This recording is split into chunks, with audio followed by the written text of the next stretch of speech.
بسم اللہ الرحمن الرحیم۔ شروع اللہ کا نام لے کر جو بڑا مہربان نہایت رحم والا ہے۔ والعصر ان الانسان لفی خسر الا الذین آمنوا وعملوا الصالحات وتواصوا بالحق وتواصوا بالصبر۔ عصر کی قسم کہ انسان نقصان میں ہے مگر وہ لوگ جو ایمان لائے اور نیک عمل کرتے رہے اور آپس میں حق پر چلنے کی تلقین اور صبر کی تاکید کرتے رہے۔ رب اعوذ بک من همزات الشیاطین واعوذ بک رب ان یحضرون۔ بسم اللہ الرحمن الرحیم۔ الحمد للہ وسلام علی عبادہ الذین اصطفیٰ واللعنۃ الدائمۃ الباقیۃ علی اعدائہم اجمعین من الآن الی قیام یوم الدین۔ اما بعد فقط اوصیکم ونفسی بتقوی اللہ۔ وقال علی بن ابی طالب علیہم الصلاۃ والسلام: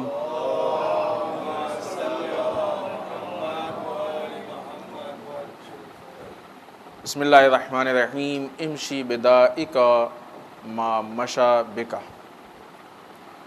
عزیزان محترم، حسب دستور سب سے پہلے اپنے نفس اور آپ سب کو تقوی پروردگار کی طرف دعوت دیتے ہوئے، اس لیے کہ تقوی کی کوشش ہر انسان کی ذمہ داری، اور تقوی کی کوشش کسی خاص ٹائم کی ذمہ داری نہیں ہے بلکہ فل ٹائم ذمہ داری۔ ایسا نہیں ہے کہ گھر میں ایک آدمی متقی ہو گیا، البتہ بعض جگہوں پہ یہ چیز مشہور ہے کہ ہمارے خاندان میں سے فلاں دیندار ہیں تو وہ سب کو بخشوا لیں گے، فلاں مثلاً ایسے ہیں تو وہ سب کو بخشوا لیں گے۔ ٹھیک ہے، ادھر سے خداوند متعال نے کچھ لوگوں کو حق شفاعت دیا ہے، اب یہ جس کو یہ لوگ سمجھ رہے ہیں بخشوا لیں گے وہ اس میں ہیں کہ نہیں ہے یہ الگ بات ہے، کیونکہ وہ لسٹ ہے کہ فلاں فلاں فلاں فلاں بخشوا سکتے ہیں، سب نہیں بخشوا سکتے۔ لیکن جن کو بھی حق شفاعت دیا ہے وہ شفاعت کے بھی شرائط ہیں، کنڈیشنز ہیں، ایسے نہیں کہ جس کو دل چاہے بخشوا لیں گے، کسی کے بھی ہاتھ پکڑ لیا روز محشر اور پالنے والے ہم اس کو بخشوانا چاہتے ہیں، ایسے نہیں ہوگا۔ کچھ شرائط ہوں گے، ان شرائط کی بیس پہ بخشوایا جائے گا۔ مثلا ابھی امام صادق علیہ السلام کی شہادت کی تاریخ گزری،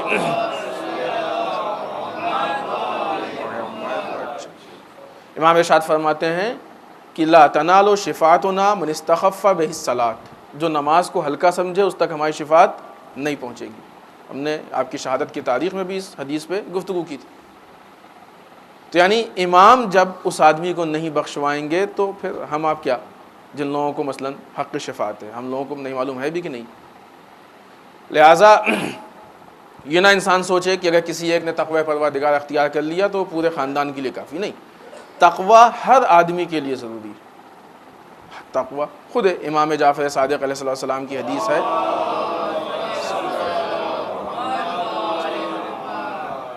اس جہت سے بھی اس حدیث کو ذہن میں رکھنے کی کوشش کریں کہ ابھی امام کی شہادت کی تاریخ گزری ہے۔ اگر امام کو خراج عقیدت یا ان کی خدمت میں کچھ بھی ہم اپنے عقیدت کے عنوان سے نذرانہ پیش کرنا چاہتے ہیں تو اس حدیث پہ عمل کر لیں۔ امام ارشاد فرماتے ہیں اتق اللہ بعض التقی وان قل، تقوی پروردگار اختیار کرو، اگرچہ کم ہی کیوں نہ صحیح لیکن اختیار کرو۔ اگرچہ کم کا مطلب نہیں کہ کم ہی اختیار کرو، نہیں، ظاہر سی بات ہے کہ تقوی کی ابتدا، تقوی کی شروعات کم سے ہی ہوگی۔ تقوی کوئی وہ ریموٹ نہیں کہ آپ نے آن کیا اور پورا ٹی وی کا اسکرین جو ہے وہ آن ہو گیا، نہیں، وہ تھوڑا تھوڑا اس میں نور ہوگا۔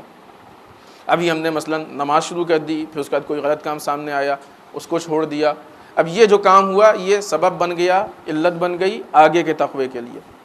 ہاں یہ فائدہ ہے کہ انسان جتنا تقوی میں آگے بڑھتا جائے گا اتنا ہی پہلے والا تقوی اس کو سپورٹ کرتا جائے گا، تو جتنا تقوی حاصل کرے گا اتنا تقوی کا راستہ آگے کھلتا جائے گا۔ لہٰذا امام فرماتے ہیں کہ تقوی اختیار کرو، واللہ تھوڑا ہی صحیح، ضروری نہیں کہ پہلے ہی دن تم ایک دم پکے متقی بن جاؤ، نہیں، ہر چیز کی ابتدا شروعات تھوڑے سے ہی ہوتی ہے، پھر انسان آہستہ آہستہ آہستہ آہستہ اس کو بڑھاتا ہے، مضبوط کرتا ہے اور اس جگہ پہ پہنچ جاتا ہے کہ جو ہمارا خدا ہم سے چاہتا ہے، جو ہمارا رسول ہم سے چاہتا ہے، پھر وہ تقوی کے انسان اس کمال پہ انسان پہنچ جائے گا کہ جو ہمارا دین ہم سے چاہتا ہے۔ لہٰذا تقوی پروردگار خاندان میں، فیملی میں، محلے میں کسی ایک کا کام نہیں ہے۔ تقوی پروردگار کا حاصل کرنا یہ سب کی ذمہ داری ہے، سب کی ڈیوٹی ہے، سب کو چاہیے کہ تقوی پروردگار حاصل کریں۔ ایک دوسرے کہ جب ہم تقوی پروردگار اختیار کریں تو نروس نہ ہو جائیں کہ ابھی تو ابتدا ہے، ابھی تو ایک ہی مسئلہ پیش آیا، ابھی تو بعض چیزیں زمانے کے حادثات، زمانے کے جو ایکسیڈنٹ، جو حالات ہوں گے، اس کے اعتبار سے انسان کو تقوی پیش کرنے کا موقع ملے گا۔ جب تک وہ حالات پیش، یعنی دوسرے الفاظ میں کہا جائے کہ گناہ کا جب موقع آئے گا وہاں پہ انسان اپنے آپ کو بچا لے جائے تو یہ پروف ہوگا کہ اس کا تقوی اس موقع پہ کام کر گیا، مضبوط ہے۔ لیکن جس کے حالات ہی پیش نہ آئیں تو اس کو یہ معلوم نہیں ہو سکتا، ولو شاید اس کا تقوی اتنا مضبوط ہو۔ تو بعض چیزیں زمانے کے حالات کے اعتبار سے پیش آتی ہیں اور پھر وہ تقوی پروردگار میں کارگر ہوتی ہیں۔ لہٰذا ایک تو یہ کہ تقوی پروردگار حاصل کرنا ہے، سب کو حاصل کرنا ہے، ہر ٹائم حاصل کرنا ہے، کوئی ٹائمنگ نہیں ہے۔ نماز میں حاصل کرنا ہے، مسجد میں حاصل کرنا ہے، دعائیں پڑھنا ہے تب حاصل کرنا ہے، ولادت میں حاصل کرنا ہے، شہادت میں حاصل کرنا ہے، کب کرنا نہیں، فل ٹائم، ہر ٹائم حاصل کرنا ہے تقوی پروردگار، ہر جگہ حاصل کرنا ہے۔ یعنی انسان کو کوشش یہ کرنی ہے کہ متقی بنتا رہے۔ اور یہ ضروری نہیں ہے کہ پہلے ہی دن سے بہت زیادہ شروع کرے، انسان جتنا ممکن ہو وہاں سے شروع کرے، کوشش کرتا رہے اس کو بڑھانے کی، کہ نہیں اتنا نہیں ہو پا رہا تو وہ بھی نہیں، کوشش کرے۔ خوب امام کی حدیث ہم نے آپ کے سامنے پیش کی، وَإِن قَلَّ، اگرچہ تھوڑا ہی صحیح، تو انسان جتنا ہے کوشش کرے۔ ایک دوسری چیز اس کی توجیہ یہ بھی کہ وہ تقوی پروردگار کی جو ائمہ اطہار علیہم الصلوۃ والسلام نے ہمارے سامنے پیش کیا ہے، اس کے سامنے ہمارا تقوی واقعی قلیل۔ اگر انسان، چونکہ انسان کی کسی چیز کو دیکھنے کی جو نظر ہوتی ہے یہ انسان کے عمل پہ بہت زیادہ اثر انداز ہوتی ہے۔ جس اعتبار سے دیکھیں، مثال کے طور پہ اگر ہم نے گھر میں مال کو جمع کرنا شروع کیا یا مثلا راشن جمع کرنا شروع کیا، ایک مرتبہ ہم اس نگاہ سے دیکھ رہے ہیں کہ جو جمع ہو گیا یہ بہت ہے، تو جب انسان کو احساس ہو گیا کہ یہ بہت ہے تو پھر دوبارہ نہیں لائے گا، استعمال میں بھی تھوڑا سا فراوانی ہو جائے گی، بہت ہے یہ تو۔ اگر یہ احساس ہو گیا کہ کم ہے تو فکر رہے گی اور لانے کی، اور لاؤ۔ نظر کے فرق سے انسان کے عمل میں فرق پیدا ہوتا ہے۔ جب ہم مال دنیا جمع کرتے ہیں تو جتنا بھی ملتا ہے ہمیں کم ہی لگتا ہے۔ بہت کم ایسے لوگ ہوں گے کہ جو کہیں کہ نہیں کافی ہے، نہیں کم، یہ اور حل من مزید۔ لیکن جب دینداری کی بات ہوتی ہے تو 3 ٹائم اگر مسجد میں آ گئے تو سمجھتے ہیں یہی بہت ہے۔ یہی چیز، یہ بہت والی جو فکر ذہن میں آتی ہے، یہ تقوی اور ہمارے بیچ میں رکاوٹ بن جاتی ہے۔ ان قلّہ، جو بھی یہ کم، خداوند متعال کی بارگاہ میں جتنا بھی ہم کر رہے ہیں کم ہے، اس لیے کہ خدا ہم کو جیسا دیکھنا چاہتا ہے ویسا بن جائیں تب ہم کہیں کہ بہت ہے۔ لہٰذا یہ سوچ لینا کہ یہ تقوی جو ہم نے حاصل کر لیا، یہ جتنی دینداری ہو گئی، یہ جتنا دین مل گیا، یہ جتنا علم، ہر چیز ہے نا، بعض اوقات تھوڑا سا ہم کو علم حاصل ہوتا ہے تو بہت ہے علم، تو مثلا آیت اللہ حجت الاسلام علامہ ہم سب بن گئے، اب کیا کرنا پڑنے کا۔ خب یہی جہاں سے احساس ہمارے اندر پیدا ہو جائے کہ علم بہت ہے، سمجھ لیجئے کہ وہاں سے علم کے دروازے بند ہو گئے، جہالت کے دروازے کھل گئے۔ جہاں سے احساس ہو جائے کہ تقوی بہت ہے، وہاں سے تقوی کا دروازہ بند ہو گیا، بے دینی کا دروازہ کھل گیا۔ اس لیے کہ اب انسان وہ لائے گا نہیں، جیسے وہ گھر کے مال میں اگر انسان کو احساس ہو گیا بہت ہے تو اب لانا بند کر دے گا، اب اس کو کم کرنا شروع کرے گا۔ تو یہاں بھی تقوی اب اس کی پرواہ نہیں ہوگی اس طرف، اب اس کو حاصل کرنا، اختیار کرنا بند کر دے گا۔ یہ تصور انسان کے ذہن میں شیطنت کا تصور ہے، جہاں پہ انسان محسوس کر لے کہ علم بہت ہو گیا، تقوی بہت ہو گیا، دینداری بہت ہو گئی۔ نہیں، کچھ نہیں بہت ہوا۔ کوشش کریں ہم بہت ہو گئے تو اس کے اثرات خود بخود نمودار ہوں گے، خود بخود دکھیں گے اس کے اثرات۔ بالخصوص بہت والے کو خود بخود اپنی چیز کم لگتی ہے، کیونکہ اس کو معلوم ہوتا ہے کتنا ہے نا۔ کہا جاتا ہے کہ آدھا علم اس میں ہے کہ انسان کو احساس جہالت ہو جائے۔ جس انسان کو یہ معلوم ہی نہیں کہ علم کی فیلڈ کتنی ہے، تو اگر تھوڑا سا پڑھ لیتا ہے تو سمجھتا ہے کہ بہت علم۔ لیکن جس کو علم کے سمندر کا احساس ہے، وہ جتنا بھی پڑھتا ہے سوچتا ہے کہ بھی تو ایک قطرہ بھی نہیں ملا ہم کو۔ تو یہ احساس پہ انسان کو معلوم، اسی کو کہا گیا ہے جہل مرکب، یعنی انسان جاہل تو ہے اور یہ بھی نہیں جانتا کہ ہم جاہل، اس کو کہتے ہیں ڈبل جہالت، جہل مرکب، کہ اس کو جہالت کا اپنے علم بھی نہیں ہے۔ جو علم نہیں ہے وہ نہیں ہے، خود جہالت کا بھی علم نہیں ہے، اپنی کنڈیشن بھی نہیں معلوم۔ اسی طریقے سے ہماری دینداری، دیندار نہیں ہو تو نہیں ہے، ساتھ میں اصل دینداری کیا وہ بھی نہیں معلوم، لہٰذا جو بھی دین کے نام پہ کر رہے ہیں اسی کو دینداری سمجھ رہے ہیں، جو بھی ہم دینداری، لہٰذا پہلے دینداری کو معلوم کریں، پہلے دینداری کو اختیار کریں، پہلے دینداری کو دیکھیں، پہلے دینداری کو سمجھیں اور اس کا اس کو حاصل کریں، تاکہ تقوی کے اس مقام تک پہنچیں جہاں تک ہمارے ائمہ ہم کو لے جانا چاہتے تھے۔ یہ کام انشاءاللہ تھوڑا تھوڑا کر کے انسان آگے بڑھے گا تو یہ ہو جائے گا۔ آئیے امیر بیان مولا متقیان حضرت علی ابن ابی طالب علیہ السلام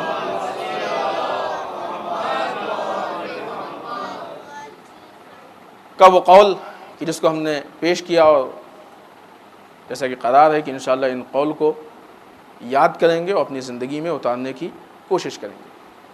امام ارشاد فرماتے ہیں امشِ بدائک، اپنی بیماری کے ساتھ چلو، ما مشى بک، جتنا تم چل سکتے ہو۔ کیا مطلب؟ یعنی بیماری کی حفاظت کرو نہیں۔ بعض مترجمین نے اسی لیے جب نہج البلاغہ میں اس کا ترجمہ کیا تو آگے بریکٹ میں لکھ دیا کہ فوراً علاج کی فکر کرو۔ بعض اوقات ہوتا ہے کہ ائمہ کے کلام کو سمجھنا، بلکہ اکثر اوقات ایسے ہی ائمہ کے کلام کو سمجھنا اکثر لوگوں کے بس کی بات نہیں ہے، اسی لیے یہ کام علماء کا ہے کہ ان کے کلام کی وضاحت کریں۔ کیوں علماء کا کیوں ہے؟ باقی لوگوں کیوں نہیں؟ اس لیے کہ علماء کی نگاہ میں منطق اسلام ہے، اسلام کی لاجک کیا ہے وہ ہے۔ اسلام نے یہ کہا ہے، مثلا اب جیسے یہاں پہ بعنوان مثال، اسلام نے یہ کہا ہے کہ تم اپنے نفس کے نقصان میں، اپنے جان کے، اپنے جسم کے نقصان میں اقدام نہیں کر سکتے ہو، بلکہ اس کی حفاظت کرو۔ اب اگر یہاں پہ یہ قول ہے تو اس کا تتمہ یا اس کا مکمل کرنے کے لیے وہ اسلام کی منطق سامنے ہے، لہٰذا علماء اس منطق کو سامنے رکھ کے حدیثوں کا ترجمہ بھی کرتے ہیں، اس کی وضاحت بھی کرتے ہیں۔ منطق، لیکن شرط ہی کہ منطق اسلامی، لاجک اسلامی لاجک ہو، عقل اسلامی یہ بعض اوقات لوگوں کو کنفیوز کیا تھا نا، جیسے وہ ہم نے ایک بات کسی موقع پہ پیش کی تھی کہ صاحب عالم کی تقلید کریں کہ امام کی تقلید کریں۔ عالم کی تقلید در واقع امام کی ہی تقلید ہے، یہ صرف لوگوں کو کنفیوز کیا جاتا ہے۔ کیوں؟ اس لیے کہ عالم وہ بتاتا ہے جو امام نے کہا۔ ہاں، جب امام کے مقابلے میں خود سے بتائے تو پھر وہ عالم نہیں ہے، وہ فرعون ہے، نمرود ہے، اس لیے کہ خدا کے مقابلے میں آ گیا تھا وہ۔ لیکن اگر وہی امام کی بات کو بتا رہا ہے تو عالم کی تقلید امام کی تقلید ہے۔ اسی طریقے سے عالم جب یہ منطق بتاتا ہے تو اپنی پرسنل منطق نہیں بتاتا، وہی جو ائمہ کہنا چاہتے ہیں، جو اسلام کہنا چاہتا ہے، جو امام ہمارے سامنے پیش کرنا چاہتے ہیں، اسی کی وضاحت کرتا ہے، وہی بات آپ کو ایکسپلین کرتا ہے، تاکہ ان چیزوں کی روشنی میں یہ کلام ہمارے لیے واضح ہو جائے۔ مولا ارشاد فرماتے ہیں کہ اپنی بیماری کے ساتھ چلو جتنا چل سکو۔ تو سب سے پہلی چیز یہ کہ جو وضاحت کے طور پہ علماء نے پیش کی، اب ظاہر سی بات ہے بزرگ علماء نے پیش کی ہے، ہم یہ نہیں کہہ سکتے کہ ان کی اپنی پرسنل منطق ہے، نہیں، اسلام کی منطق کو پیش کیا ہے تاکہ وہ لوگ کہ جو اس جملے سے، دیکھیں جملوں میں فرق ہوتا ہے، بعض جملے ہوتے ہیں جو کچھ لوگوں کے لیے ناقص ہوتے ہیں، کچھ کے لیے کامل ہوتے ہیں۔ جن کے پاس علم ہوتا ہے ان کے لیے مکمل ہے، کامل ہے، لیکن جن کے پاس اس کا علم نہیں ہے اس کے لیے وہ ادھورے، جیسے یہ جملہ اور بہت سی ایسی حدیث ہیں۔ لہٰذا جن کے پاس اس کا علم ہے، جن کے لیے وہ کامل ہیں، وہ اس علم کے ساتھ اس کو کمپلیٹ کر کے جن کے لیے یہ کامل نہیں ہے اس کے سامنے پیش کر دیں تاکہ وہ بھی سمجھ جائے۔ مثال، اگر آپ یہ کہیے کہ ہم کو مثلا گیہوں بونا ہے، کھیتی کا کام ہے نا، گیہوں بونا، تو ایک آدمی یہ سوچے گا، عام آدمی جس آدمی کو کھیتی باڑی کے مسائل نہیں معلوم ہیں، وہی سمجھے گا کہ گیہوں کے بیج کو ہم لیں گے اور زمین میں ڈال دیں گے، وہ ہو جائے گا۔ لیکن یہی بات آپ کسان سے کہیے، ایسے کیسے ڈال دیں گے صاحب؟ پہلے دیکھیں گے بیج کیسی ہے، زمین کیسی ہے، موسم ہے کہ نہیں ہے، فصل ہے کہ نہیں ہے، ساری چیزوں کو دیکھیں گے پھر، یعنی اس کو ہم بھی اتنا نہیں بتا پائیں جتنا ہونا چاہیے کیونکہ ہماری فیلڈ کی چیز نہیں، صرف ایک مثال ہے۔ یعنی اس کے پہلے ایک مرحلے ہیں کہ جن کو انجام دینے کے بعد، تو یہی جملہ ایک عام آدمی کے لیے ناقص ہے کیونکہ وہ لے جا کے اگر بیج کو ڈال دے گا تو بیج ضائع ہو جائے گی لیکن پیڑ نہیں نکلے گا، بیج مر جائے گی، سوکھ جائے گی، ختم ہو جائے گی۔ لیکن یہی جملہ اس آدمی کے لیے جو اس فن کا ماہر تھا جسے کسان کہتے ہیں، اس کے لیے مکمل ہے۔ اسی طریقے سے احادیث آل محمد علیہ الصلوۃ والسلام یہ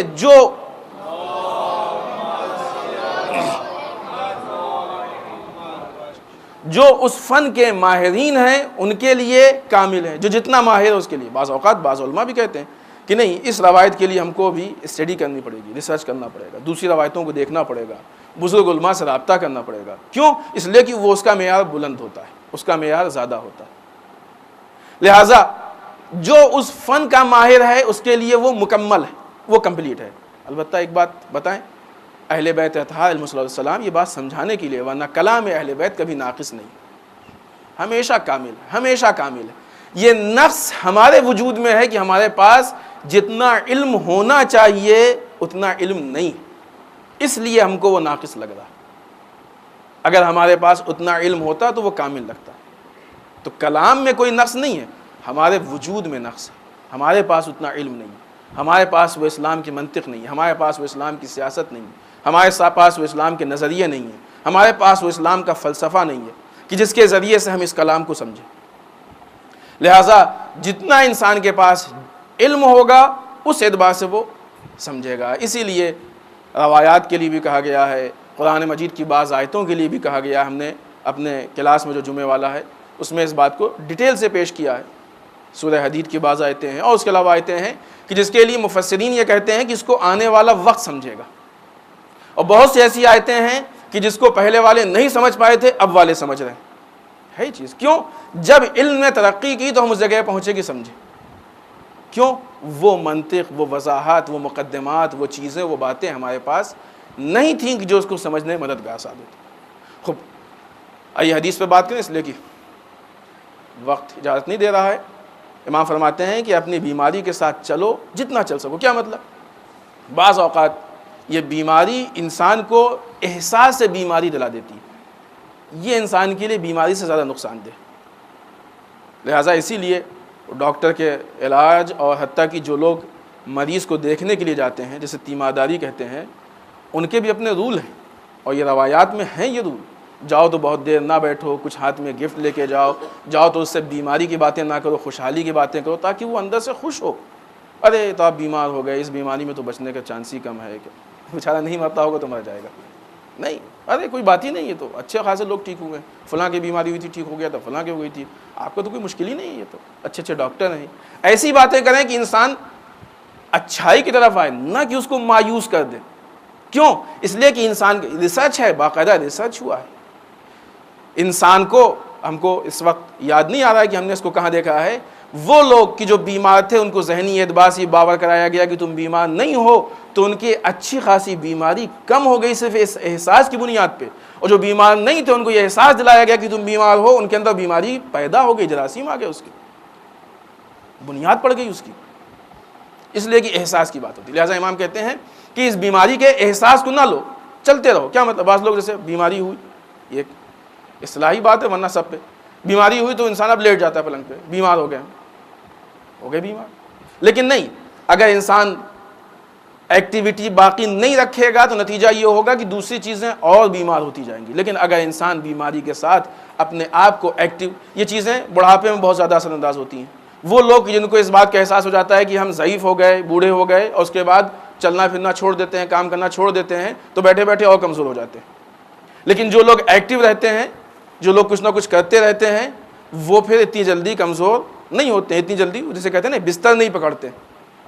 کیوں؟ اس لیے کہ یہ ایکٹیویٹی انسان کو صحت کے ساتھ باقی رکھتی ہے۔ امام یہی کہہ رہے ہیں کہ اپنی بیماری کے ساتھ چلتے رہو جتنا چل سکو، جتنا تمہارے لیے ممکن ہو۔ ہاں، جتنا ممکن ہو بھی یہ اہم ہے۔ اگر انسان حد سے زیادہ، وہ بھی اپنے نفس پہ ظلم ہے۔ اگر انسان میں طاقت نہیں اٹھنے کی، نہیں چلنے کی، یا زیادہ چلنے کی، نہیں چلے وہ، کیونکہ اگر وہ بیماری کے ساتھ زیادہ اپنے اوپر مشقت کو ڈالے گا تو یہ نفس کے ساتھ ظلم ہے اور بیماری اس سے بڑھ سکتی ہے۔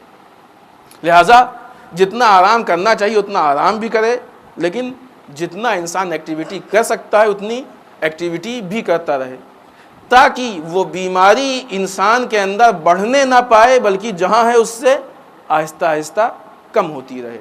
یہ ایک بہرحال تفصیلی چیز ہے، لیکن چونکہ دوسری باتوں پہ ایک لمبی گفتگو ہو گئی، لہٰذا اس کے لیے اتنا وقت نہیں بچ سکا۔ تو کم سے کم دو چیزیں، پہلی چیز کہ انسان اس کے علاج کی فکر کرے، یہ خود روایات میں بہت تفصیل ہے کہ کیسے علاج ہو، کیا علاج ہو، وہ ایک ڈیٹیل ہے جس کا بھی موقع نہیں ہے۔ دوسری چیز کہ اس بیماری کا احساس نہ پیدا ہونے دے، یعنی انسان ذہنی مریض نہ ہونے پائے، جسم کی بیماری کو ذہن تک نہ پہنچنے دے۔ اگر انسان کا خدا نخواستہ ذہن بیمار ہو گیا یعنی احساس ہو گیا تو بیماری پھر بڑھتی جائے گی۔ تیسری چیز کہ اس بیماری کی بنیاد پہ انسان اپنے جسم کو زیادہ بیماری کی طرف نہ لے جائے بلکہ اس سے نجات دینے کی کوشش کرے۔ بسم اللہ الرحمن الرحیم، انا اعطینک الکوثر فصل لربک وانحر ان شانئک هو الابتر۔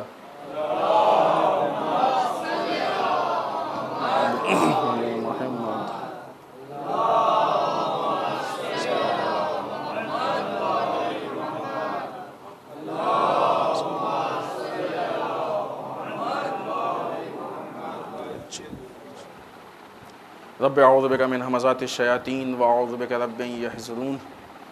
بسم اللہ الرحمن الرحیم، الحمد للہ الذی لا یبلغ مدحتہ القائلون ولا یحصی نعماہ العادون، اللہم صل وسلم علی صاحب الدعوۃ النبویہ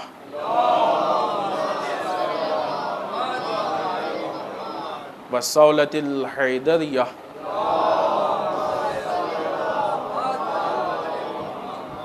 والعصمت فاطمیہ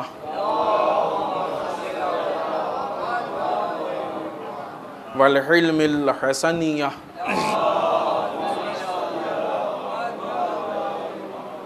والشجاعت الحسینیہ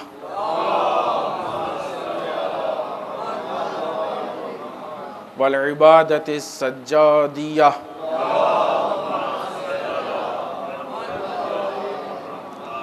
والآثار الباقریہ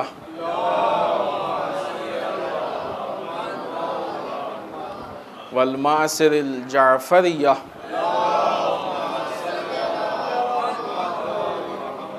والعلوم الکاظمیہ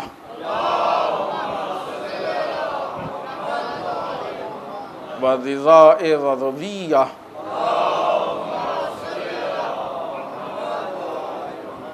والجود التقویہ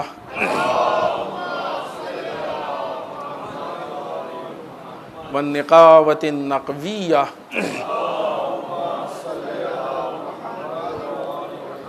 والہیبۃ العسکریہ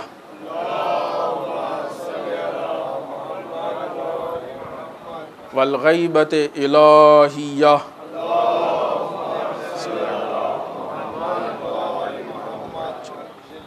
ولعنۃ الدائمۃ الباقیۃ علی اعدائہم اجمعین من الان الی قیام یوم الدین، اما بعد۔ اس دوسرے خطبے میں تقوی پروردگار کی تاکید کے ساتھ مناسبات میں سب سے پہلی مناسبت جس کا تعلق 18 رجب المرجب سے، رجب کی 18 تاریخ سے۔ یہ تاریخ رسول خدا صلی اللہ علیہ وآلہ وسلم کے فرزند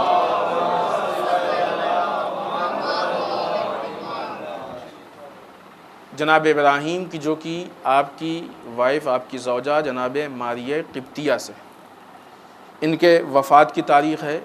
ان کی عمر کے حساب اعتبار سے روایات میں اختلاف ہے۔ بعض روایتیں کہتی ہیں کہ یہ 18 مہینے کچھ دن کے تھے، بعض روایتوں کے حساب سے 22 مہینے کچھ دن کے تھے۔ یہ تاریخ ان کے وفات کی ہے۔ دوسری مناسبت 20 رجب المرجب جو امام حسین علیہ السلام کی دختر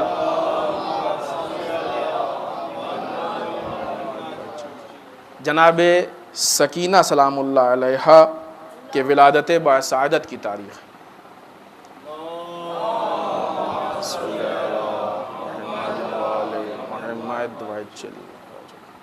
امام حسین علیہ السلام کی بہت ہی محبوب بیٹی کی، جس کو امام حسین علیہ السلام بڑی محبت کرتے تھے، اس مہینے میں ان کی ولادت ہے۔ اس کے بعد 23 رجب المرجب، یہ تاریخ اسلام میں بڑی اہم تاریخ ہے۔ یہ وہ تاریخ ہے کہ جس دن مدائن میں امام حسن علیہ السلام پہ حملہ کیا گیا۔ یہ حملہ دیکھنے میں تو ایک تلوار کا حملہ ہے، لیکن نہیں، یہ حملہ اپنے دامن میں پوری تاریخ لیے، اور اس میں سب سے زیادہ جس بنیاد پہ یہ حملہ کامیاب ہوا ہے، اس کے پیچھے وہ امام کے اپنی آرمی کے غدار لوگ تھے۔ عجیب، تعجب نہیں ہوتا ہے کہ امام موجود ہیں، امام سامنے، اور پھر بھی لوگ امام کے سامنے غداری کر رہے ہیں، امام کو بھی چھوڑ رہے ہیں کسی اور کے لیے۔ کس کے لیے امام کو چھوڑ رہے ہیں؟ کہ تم کو امام سے بہتر، امام سے بڑا کوئی دکھائی دیا؟ معلوم یہ ہوا کہ لوگوں میں اتنا شعور نہیں ہوتا ہے کہ اچھے اور برے میں فرق پیدا کریں۔ یہی وجہ ہے کہ مولا کائنات کے ہوتے ہوئے لوگ کسی اور کے پاس جا رہے ہیں، امام حسن کے ہوتے ہوئے لوگ کسی اور کے پاس، امام حسن پہ حملہ کر رہے ہیں۔ یہ اتنا بڑا حملہ چھوٹی بات۔ اب تو دیکھا جاتا ہے نا کہ حملہ کس پہ ہوا؟ اپنے وقت کے امام پہ، وہ امام کہ جس کے لیے حکومت بھی ہے، ان پہ حملہ ہو رہا ہے۔ حملہ کرنے والے کس بنیاد پہ حملہ کر رہے ہیں؟ کوئی پرسنل مسئلہ ہے، کوئی پراپرٹی کا مسئلہ ہے؟ نہیں۔ تو پہلی چیز یہ کہ کس پہ ہوا، دوسری چیز کس بنیاد پہ ہوا۔ بنیاد اگر دیکھی جائے تو کیا امام حسن علیہ السلام لا الہ الا اللہ محمد رسول اللہ کے منکر ہیں؟ نواسے رسول ہیں وہ۔ پھر صرف اتنی سی بات ہے کہ امام ان نادانوں کو حقیقی دین دینا چاہتے ہیں، دین میں جسٹس کرنا چاہتے ہیں، یہ ان کو برداشت نہیں۔ کیوں نہیں برداشت ہے؟ اس لیے کہ یہ اپنی عقلی گدوں کو، عقلی گدے سمجھتے ہیں نا جو بے بنیاد باتیں ہوتی ہیں، اپنے عقل کی پیداوار کو امام کے مقابلے میں لانا چاہ رہے ہیں۔ جب افضل و مفضول کا فرق ختم ہو جاتا ہے تو ایسے ہی حادثات پیدا ہوتے ہیں۔ افضل و مفضول نہیں معلوم، شاید ہمارے بچے نہیں سمجھے۔ افضل اسے کہتے ہیں کہ جو بلند ہو، مفضول اسے کہتے ہیں کہ جو پست ہو، اور یہاں تو مسئلہ افضل و مفضول کا بھی نہیں ہے۔ اور امام کے سامنے ان کو مفضول کہنا بھی ہے کیونکہ فاصلہ اس سے بڑا ہے۔ جب جاہل کو اپنے جہالت کا احساس نہیں ہوتا ہے تو وقت کے امام پہ ہاتھ اٹھا دیتا ہے۔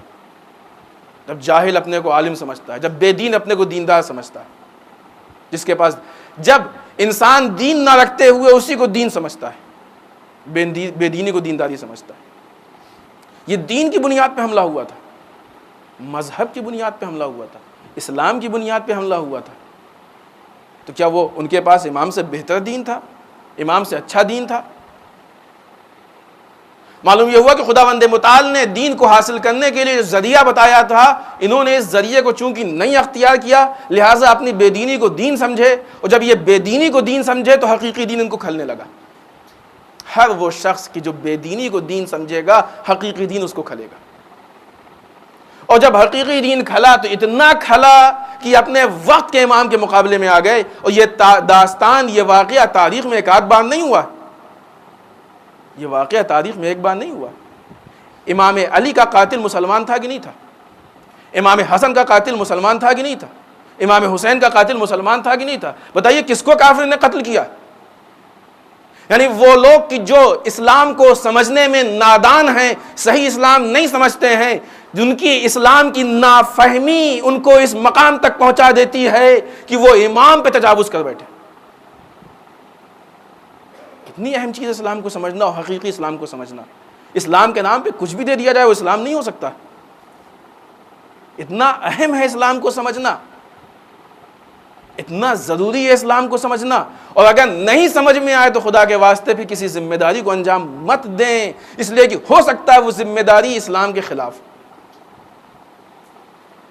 ائمہ اطہار علیہ السلام کو دو بنیاد پر قتل کیا گیا، یا حکومت و اقتدار کو بچانے کے لیے قتل کیا گیا، یا دین و فکر اسلام کی بنیاد پر قتل کیا گیا۔ آپ اٹھا کے پوری تاریخ دیکھ لیں، ائمہ کو کیوں قتل کیا گیا، کس بنیاد پہ قتل کیا گیا۔ لہٰذا یہ امام حسن پہ حملہ یہ حملہ نہیں ہے، اس کے پیچھے پوری تاریخ ہے، اور اس سے ہم کو بہت بڑا درس عبرت ملتا ہے، ہم کو راستہ ملتا ہے کہ کس راستے پہ جائیں۔ یہ تاریخ، یہ ہسٹری اسی لیے نہیں ہے کہ اس کے لیے تاکید کی گئی ہے کہ نہیں، مولا کائنات کہتے ہیں کہ تاریخ میں کتنی عبرتیں ہیں، ان عبرتوں کو حاصل کرو۔ تاریخ راجا رانی اور بچوں کو سنانے کے لیے داستانیں اور کہانیاں نہیں ہیں کہ جس کو سو کے انسان، نہیں، تاریخ کے بعد انسان کو عبرت معلوم ہوتی ہے، ذمہ داری کا احساس ہوتا ہے، اس کی نگاہوں کے سامنے راستہ کھلتا ہے، اس پہ انسان آگے بڑھتا ہے۔ آئیے اس کے بعد کی مناسبت، 23 رجب کی دوسری مناسبت، امام موسی کاظم علیہ السلام کو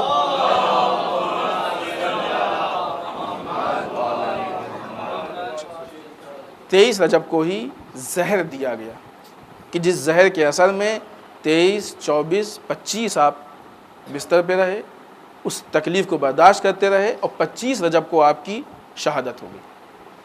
جس طریقے سے وہاں پہ حملہ ہے ویسے یہاں بھی حملہ ہے، تلوار کا حملہ ہے، یہ زہر کا حملہ ہے، اقتدار کے لیے یہ حملہ ہے۔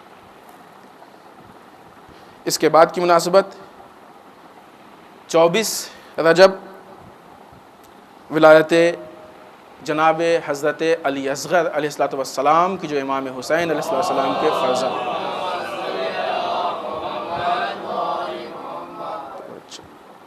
اور ایک اور مناسبت جو 24 رجب کی ہے وہ فتح خیبر۔ آپ کو معلوم ہے کہ اسلام کی وہ جنگ ہے کہ جو ایک دن میں نہیں کئی دن میں ختم ہوئی ہے، کم سے کم جو روایت ہے وہ 3 دن کی، 22، 23، 24۔ 22 کو ایک سپہ سالار گیا، لشکروں کے لے کے واپس آ گیا، 23 کو سپہ سالار گیا، لشکروں لے کے واپس آ گیا، 24 کو مولا کائنات نے، مولا کائنات کا رسول خدا نے انتظار کیا، پھر مولا کو علم دیا اور مولا اس لشکر کو لے کے گئے، اور 24 کو خیبر فتح ہوئی ہے۔ 24 رجب المرجب بعض روایتوں کے حساب سے فتح خیبر کی تاریخ۔ حالات حاضرہ کے اعتبار سے مسلمانوں پہ اور بالخصوص محبان اہل بیت پہ جو ظلم کا سلسلہ ہے، جیسا کہ آپ حضرات نے خود دیکھا ہوگا کہ ایک مرتبہ پھر سعودیہ میں وہ اہل بیت کے چاہنے والے کہ جو جیلوں میں قید ہیں، ان کی آزادی کے لیے اہل بیت کے چاہنے والے پھر ایک مرتبہ اٹھے، بلکہ اہل بیت کے چاہنے والے کیوں، حق و انصاف کو پسند کرنے والے، کیونکہ وہاں پہ اب یہ انقلاب پھیلتا جا رہا ہے۔ 2 انقلاب ہیں، 2 جگہ کی بات، ایک سیریا کی اور ایک سعودیہ کی، لیکن آپ دیکھیے کہ جب بھی دنیا کے ماہرین تبصرہ کرتے ہیں تو دونوں میں کتنا سوتیلا پن برتتے ہیں۔ یہ چیزیں اس تفصیل کا موقع نہیں ہے کہ اس مختصر سے وقت میں ہم اس ڈیٹیل کو پیش کریں، لیکن آپ احساس کیجئے گا ان دونوں میں کتنا سوتیلا پن برتا جاتا ہے، جبکہ سب کو معلوم ہے کہ وہاں سازش ہے، یہاں پبلک ڈیمانڈ ہے، یہ سب کو معلوم ہے، کھل کے سامنے آ رہا۔ وہ سعودیہ کی جو اپنی پبلک کو سنبھال نہیں پا رہا ہے، وہ آج اس احساس میں ہے، اس خوش فہمی میں ہے کہ ہم بحرین کو لے لیں گے۔ اب تک جو تھے ان پہ جو ظلم تھا وہی کیا کم تھا کہ بحرین کو لے کے اس ظلم میں اضافہ ہو جائے گا۔ لیکن بہرحال دنیا میں جو ایک مکمل سازش ہے، جسے اینٹی اسلام سازش کہا جا سکتا ہے، فکر اسلامی کو مارنے کی سازش، مسلمانوں کو کمزور کرنے کی سازش، مسلمانوں کو ختم کرنے کی سازش، مسلمانوں کو کل عدم نہ کے برابر کرنے کی سازش، یہ ساری چیزیں اسی سازش کا جز کہ جو الگ الگ طریقے سے، الگ الگ نگاہوں سے، الگ الگ اعتبار سے پیش آ رہی ہیں، اور چونکہ میڈیا ہمارے ہاتھ میں نہیں ہے لہٰذا میڈیا اس کو اپنے انداز میں پیش کر رہا ہے، لیکن پھر بھی حالات ایسے ہیں کہ اب باتیں چھپی نہیں رہ گئیں۔ وہ چینلز کی جو صحیح باتیں پیش کرتے ہیں اگر آپ ان پہ جائیے تو ساری باتیں کھل کے سامنے آ جاتی ہیں۔ اس کے ساتھ 2 چھوٹی سی گزارش ہے۔ پہلی گزارش یہ کہ ہم سے بتایا کسی نے کہ کبھی کبھی ایسا ہوتا ہے کہ بچے ایک ساتھ ہو جاتے ہیں جس سے نماز کے اتصال میں مشکل پیدا ہو سکتی ہے، لہٰذا وہ جگہ ہے کہ جہاں پہ اتصال ٹوٹ سکتا ہو وہاں پہ جو لوگ کھڑے ہیں وہ اس کی رعایت کریں کہ ایسے بچوں کو ایک ساتھ نہ ہونے دیں تاکہ آگے اتصال میں مشکل نہ پیدا ہو۔ دوسری چیز کی بعض لوگوں نے کہا ہے کہ بعض نمازی نماز کے شروع میں تکبیرۃ الاحرام کے ٹائم کھڑے ہونے میں تھوڑا تاخیر کر دیتے ہیں، جیسے پیچھے والوں کو شاید تکلیف ہوتی ہے اور وقت لگتا ہے، لہٰذا اقامت کے ختم ہوتے ہوتے، جیسا کہ مسئلے میں بھی ہے کہ قد قامت الصلاۃ کے بعد ہم کو صفوں کو منظم کر لینا چاہیے، لہٰذا اقامت کے ختم ہوتے ہوتے صفوں کو ہم منظم کر لیں تاکہ جب نماز تکبیرۃ الاحرام ہو تو ہماری صفیں کمپلیٹ ہوں۔ آئیے بارگاہ پروردگار میں دعا کرتے ہیں، پڑھنے والے ہم سب کو اعمال صالحہ کی توفیق عنایت فرمائے، بار اللہ اعمال قبیحہ سے محفوظ رکھے، بار اللہ ہمارے گناہوں کو بخش دے، بار اللہ ہمارے مرحومین کو بخش دے، پالنے والے اسلام و مسلمین کی حفاظت فرما، بار الہ دشمنان اسلام کو نیست و نابود کر دے، بار الہ جو بیمار انہیں شفاء کامل و عاجل عنایت فرما، بار الہ جو بے روزگار ان کو روزگار عطا فرما، بار الہ جو بسر روزگار ان کی روزی میں خیر و برکت عطا فرما، بار الہ جو پریشان حال ان کی پریشانیوں کو دور فرما، بار الہ جو لا ولد ان کو اولاد صالح عنایت فرما، بار الہ جن کی شادیوں مشکلات ان کی مشکلات کو حل فرما، بار الہ جو صاحب اولاد ان کی اولاد کو نیک سیرت عطا فرما، بار الہ ہمارے علماء کا سایہ ہمارے سروں پہ باقی رکھ، بار الہ رہبر و مراجع کو طول عمر عنایت فرما، بار الہ امام کے ظہور میں تعجیل فرما، ہمیں ان کے اعوان و انصار میں شریک ہونے کی توفیق عنایت فرما۔ ربنا تقبل منا انک انت السمیع العلیم۔ بسم اللہ الرحمن الرحیم۔ قل هو اللہ احد اللہ الصمد لم یلد ولم یولد ولم یکن له کفوا احد۔